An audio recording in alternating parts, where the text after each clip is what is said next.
Tamim ad-Dari says when he was a younger man that he was in a ship of around 30 people from the tribe of Judham and Lukham. These are Christian Arab tribes up north, and he was from those tribes. And once a very severe storm came in the ocean, and for 30 days they were lost at sea. After there were 30 days, they were lost at sea. They had no clue where they were until they came to a faraway, ocean that they could not recognize, and they saw an island in the distance. So some of them, Tamim ad-Dari and a few of them, took the smaller boat to go get some water, to go get some food. So every large boat has that small boat to go in. So they took that smaller boat to go to that island, and when they landed on that island, they met a very terrifying animal. A beast that could speak to them, a dabba that could speak to them, the dabba that could come to them. And this beast was unrecognizable, like, call him what, Bigfoot or something, Frankenstein, whatever. Not Frankenstein, sorry, scratch that from the record. Bigfoot, not Frankenstein. I guess in our cultural folklore, closer to the Bigfoot.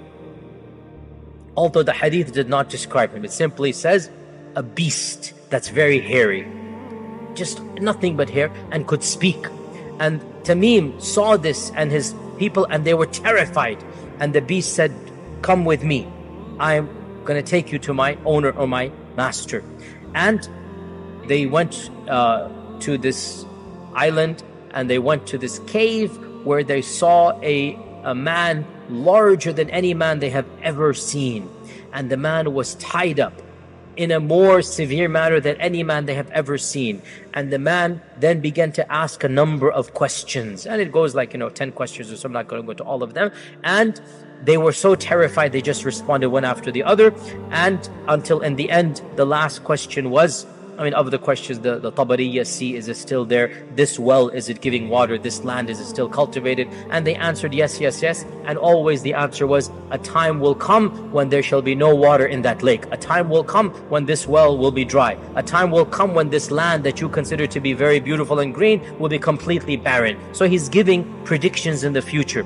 Then he says, that has the Ummi Prophet been sent amongst the Arabs? Has that Prophet been sent amongst the Arabs? And Tamim ad-Dari at this time was a Christian, but he was an Arab. He knows the Prophet has come. So he says, yes, he has been sent. And he has come out from Mecca, and he has settled in Yathrib.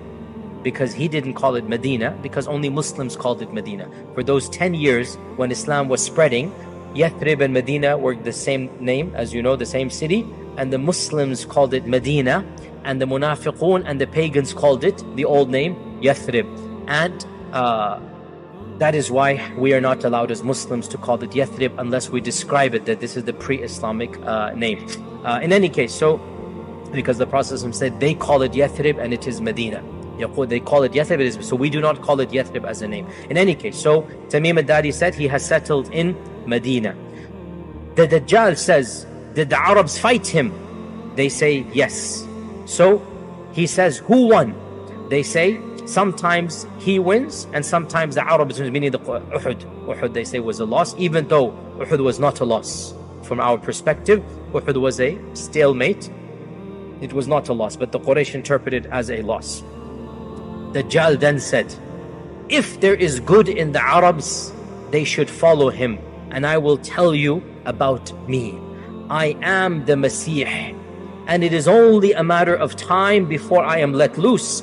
And when I am let loose, I shall visit every single city on earth in 40 days, except for Mecca and Medina, for they are made haram for me. Every time I come to them, the angels will stop me. Then the Prophet ﷺ stopped his lecture, and he began poking on the mimbar, like this, to emphasize. And he said, this is Tiba, this is Tiba, this is Tiba. Did I not tell you about the Dajjal? And they said, yes, you did. Now this hadith ends over here.